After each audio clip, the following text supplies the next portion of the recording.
স্বাগতম career booster একাডেমিতে। সরকারি চাকরিজীবীদের জন্য এখানে থাকছে নবম পে স্কেলের সর্বশেষ ও নির্ভরযোগ্য আপডেট। সর্বশেষ আপডেটগুলো নিয়মিত পেতে এখনই লাইক দিন, কমেন্টে আপনার মতামত জানান এবং সাবস্ক্রাইব করুন ক্যারিয়ার বুস্টার একাডেমিতে। পে কমিশন কাজ করছে, সবই ঠিক আছে, কিন্তু যতক্ষণ পর্যন্ত আমরা গেজেট হাতে না পাবো ততক্ষণ পর্যন্ত আসলে আমরা শিওর হইতে পারতেছি না। এই যে কমিশন হয়েছে এতে যে আগামী ডিসেম্বরে গেজেট হবেই, এমনও হতে পারে যে সময় পাস করে নির্বাচন পর্যন্ত কোনোভাবে কাটিয়ে তারা দিল না। সেক্ষেত্রে আপনারা কি করবেন? তখন কি কিছু করার থাকবে? ভাই, আমরা যে পাবো এই নিশ্চয়তা এটাই তো এখন তো নাই, তাই না? আগামী ডিসেম্বরে গেজেট হবে, এটা আমরা আশাবাদী, কিন্তু সেই গেজেটে আমরা আবারও 15 সালের মতো বৈষম্যের শিকার হব কিনা, সেই গেজেটে আমরা 1:4 হিসাবে আমরা পাবো কিনা, সেই গেজেটে আমরা সর্বনিম্ন 35,000 টাকা পাবো কিনা, গ্রেড সংখ্যা 12টা থাকবে কিনা, পূর্বের ন্যায় টাইম স্কেল সিলেকশন গ্রেড থাকবে কিনা, এই ব্যাপারে কিন্তু কোনো নিশ্চয়তা নেই।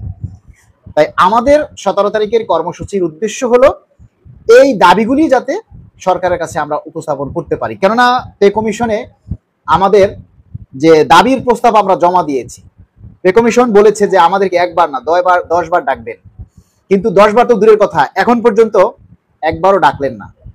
তাহলে আমরা কি করে বিশ্বাস করব কমিশন আমাদের দাবির যে আমাদের যে যৌক্তিক দাবিগুলি সেগুলি তারা বহাল রাখবে? কি করে বুঝবো বলেন? যদি সংগঠনগুলিকে ডাকতো, সংগঠনগুলির সাথে আলোচনা করত, তাহলে আমাদের এখন কর্মসূচিতে আমরা যে কথাগুলি বলবো, যে দাবিগুলি তুলে ধরবো, সেগুলি সংগঠনকে যদি ডাকতো তাহলে সেখানে আমরা তখন আমাদের সেই দাবির কথাগুলি আমরা তুলে ধরতে পারতাম।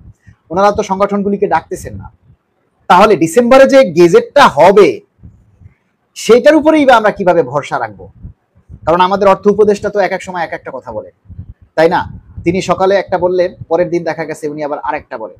তাই যার কারণে আমরা যাতে আবার না ঠকি, আমরা যাতে কর্মচারীরা সোচ্চার আছি, এই বিষয়টা তুলে ধরার জন্যই কিন্তু আগামী 17 তারিখের আমাদের কর্মসূচি। আমরা জানি পে কমিশন কাজ করছে, দ্রুত গতিতেই কাজ করছে, সেই কাজে আমাদের আশার আলোর প্রতিফলন ঘটবে কিনা এটা আমরা দেখতে চাই।